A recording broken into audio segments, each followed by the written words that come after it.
Hi friends, ఇందాక చేసిన పలావ్లోకి chicken curry అనమాట ఇది. ఇంకా చికెన్ అయితే సూపర్గా వచ్చింది. నేను చేసిన విధంగా ఒకసారి ట్రై చేయండి, బాగుంటుంది. మీకు నచ్చితే లైక్ చేయండి, షేర్ చేయండి, కామెంట్ చేయండి. నా వీడియోస్ వంటలు నచ్చితే సపోర్ట్ చేయండి ఫ్రెండ్స్, బాగుంటుంది. కర్రీ ఇలా చేస్తే ఇంగ్రీడియంట్స్ ప్రాసెస్లోకి వెళ్ళిపోదాము. స్టవ్ మీద డేక్షా పెట్టుకొని ఆయిల్ ఒక 5 స్పూన్స్ అంత వేసాను. 2 kgs చికెన్ అనమాట, అందుకని 5 స్పూన్స్ వేసాను పెద్ద స్పూన్ తోటే. ఒకవేళ అదే విత్ స్కిన్ అయితే ఆయిల్ తగ్గించుకోండి. స్కిన్లెస్ అనమాట నేను చేసే చికెన్. ఉల్లిపాయలు వేసుకుంటున్నాను. ఉల్లిపాయలు పెద్ద సైజువి ఒక 3 ఉల్లిపాయలు పొడవుగానే కట్ చేసి పెట్టుకోండి. పొడవుగా కట్ చేసుకున్న ఉల్లిపాయల్ని ఆయిల్లో వేసేసుకొని హై ఫ్లేమ్లోనే కాస్త బాగా కలర్ మారేంత వరకు ఫ్రై చేసుకోండి. ఇంకా దీనిలో నేను ఒక 1 స్పూన్ అంత జీలకర్ర వేసుకుంటాను. కర్రీస్లో నేను మ్యాక్సిమం జీలకర్ర వేసే చేస్తాను అనమాట.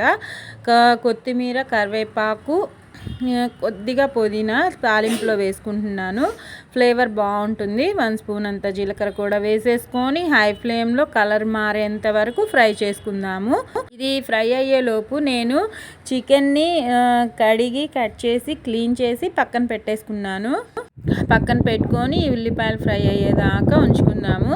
కర్రీలోకి ఒక 4 టొమాటోలు సరిపోతాయి అన్నమాట. టొమాటోస్ ఇదిగోండి, కలర్ బాగా మారిపోయింది. దగ్గరే ఉండి ఒక 10 మినిట్స్ ఫ్రై చేసుకుంటే సరిపోతుంది. ఈ కలర్ వస్తుంది.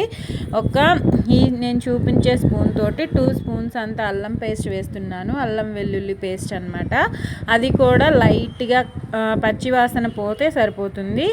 పచ్చివాసన పోయేంత వరకు ఫ్రై చేసేసుకొని కడిగి పెట్టుకున్న చికెన్ని వేసుకుందాము. చికెన్ కూడా 2 kgs అనమాట. ఆ రైస్ కోసము 2 kgs అంత చికెన్ చేస్తున్నాను.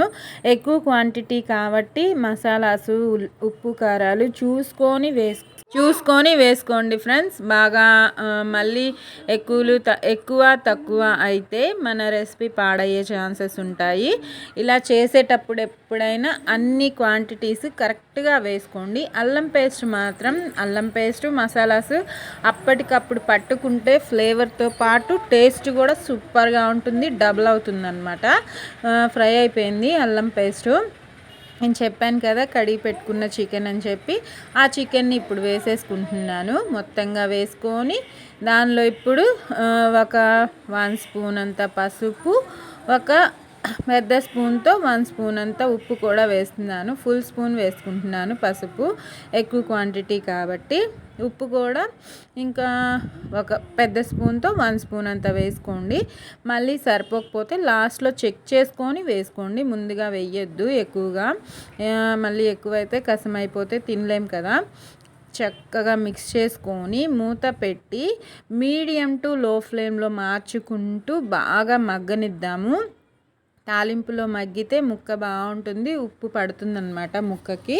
ఇంకా ఇలా కలిపేసుకొని మూత పెట్టి మీడియం టు లో ఫ్లేమ్లో మార్చుకుంటూ ఒక 15 మినిట్స్ కదిలించకుండా మగ్గించుకోండి. బాగా కుక్ అవుతుంది. ఇంకా తర్వాత ప్రాసెస్ చూపిస్తాను. ఇంకా మూత పెట్టి చెప్పాను కదా 15 మినిట్స్కి మన చికెన్ కర్రీ ఎలా ఉందో ఇప్పుడు చూద్దాము. చూడండి, మూత తీసి చూద్దాము. 15 మినిట్స్ అయిపోయింది.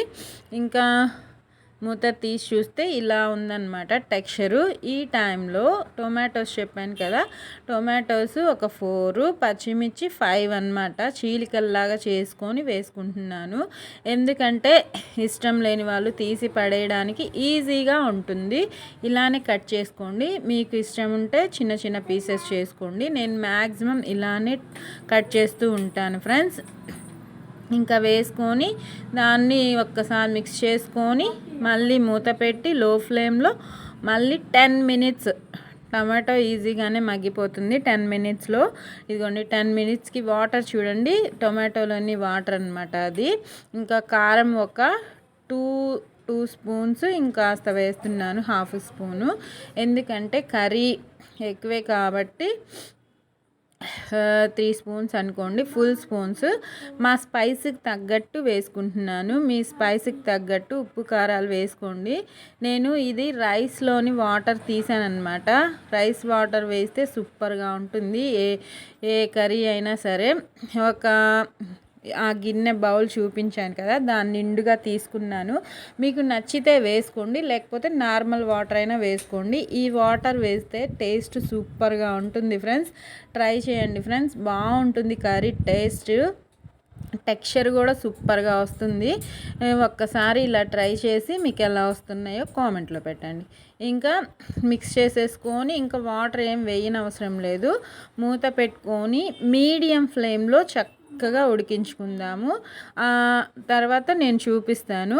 ఇది కూడా ఒక 15 మినిట్స్ దాకా కదిలించకుండా ఉడికించండి. బాగా కుక్ అవుతుంది మీడియం ఫ్లేమ్లో. 15 మినిట్స్కి చూడండి, టెక్స్చర్ సూపర్గా ఉంది కదా. వాటర్ నేను చెప్పాను కదా ఏం వేయలేదని. వాటర్ చూడండి, వేయకపోయినా ఎంత వచ్చాయో. ఈ టైంలో ధనియాల పొడి 2 స్పూన్స్, గరం మసాలా కూడా వేస్తున్నాను. అది కూడా ఒక 1 స్పూను కొద్దిగా వేస్తున్నాను. ఇంకా గరం మసాలా ఎక్కువగా వేస్తే మళ్ళీ కడుపులో మంట, అలా అల్సర్స్ అవన్నీ డెవలప్ అవుతాయని చెప్పి కొద్దిగానే వేసాను. మీరు కావాలంటే వేసుకోండి, మీ టేస్ట్ని బట్టి, మీరు తినేదాన్ని బట్టి. ఇంకా వేసుకొని ఎండు కొబ్బరి పౌడర్ ఉంటుంది కదా, అది కూడా మిక్సీ పట్టి ముందే పక్కన పెట్టేసుకున్నాను. అది కూడా ఒక 3 స్పూన్స్ ఉంటుంది, పెద్ద స్పూన్ తోటి మొత్తంగా వేసేసుకుంటున్నాను. 3 స్పూన్స్ అంత ఎండు కొబ్బరి పౌడర్ అనమాట. మీరు బయట కొనుక్కొనైనా రెడీమేడ్గా వేసుకోవచ్చు, ఇలా ఇంట్లో పట్టిన ఎండు కొబ్బరి పౌడర్ అయినా వేసుకోవచ్చు. టేస్ట్ బాగుంటుంది, ట్రై చేయండి. వేసుకొని ఒక్కసారి మిక్స్ చేసుకొని మీడియం టు లో ఫ్లేమ్లోనే మగ్గించుకోవాలి. ఎందుకంటే మసాలాస్ వేసాం కాబట్టి అడుగు పట్టే ఛాన్సెస్ ఉంటాయి. అందుకని మీడియం టు లో ఫ్లేమ్లో చూసుకుంటూ మధ్య మధ్యలో మసాలాస్ వేసుకున్న తర్వాత చూసుకుంటూ కర్రీ టెక్స్చర్ని, టేస్ట్ కూడా ఉప్పు కారాలు ఈ టైంలో చూసుకొని అడ్జస్ట్ చేసుకోండి. చూడండి, ఆయిల్ పైకి తేలింది కదా, మన కర్రీ రెడీ అయిపోయినట్టే. ఈ టైంలో కొత్తిమీరతో గార్నిష్ చేసుకొని ఒక 2 మినిట్స్ మూత పెట్టి ఇంకా వేడి అన్నంతో సర్వ్ చేసుకుంటే సూపర్గా ఉంటుందండి. ఒక్కసారి మిక్స్ చేసుకొని 2 మినిట్స్ ఉంచుకొని మన కర్రీని తినేయడమే. మీకు కూడా నచ్చిందా? అయితే చేసుకోండి ఫ్రెండ్స్, తినండి. మీకు ఎలా వస్తున్నాయో కామెంట్స్లో చెప్పండి. నా వీడియోస్ నచ్చితే లైక్ చేయండి ఫ్రెండ్స్. మనం ఎప్పుడూ తినేలా కాకుండా డిఫరెంట్గా కూడా చేసుకుంటూ తింటూ ఉండాలి. మీకు కూడా అలా నచ్చి